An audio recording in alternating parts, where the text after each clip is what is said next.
আসসালামু আলাইকুম। এটি একটি 3/4 সার্কুলার বক্স ওয়ালটন কোম্পানির।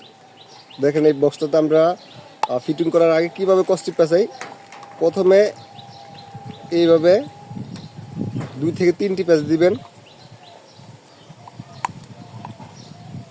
দেখেন এইভাবে পুরো 2 থেকে 3টি প্যাচ। তারপরে এই মাছ সেন্টার থেকে নিয়ে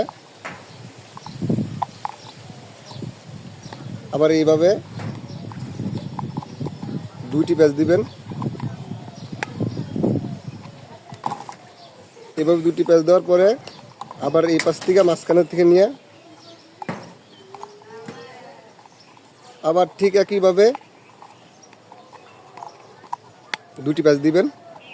এইভাবে যদি সার্কুলার বক্স আপনারা ফিটিং করেন, রোদের তাপে এটা কস্টিপ খোলার সম্ভাবনা নাই। আর ডালার সময় ভাইব্রেশন দেওয়ার সময় সার্কুলার বক্সে কোনো ময়লা যাওয়ার সম্ভাবনা নেই। ভিডিওটি ভালো লাগলে অবশ্যই পেজটি ফলো করবেন, আর ইউটিউব চ্যানেলে দেখে থাকলে চ্যানেলটি সাবস্ক্রাইব করবেন।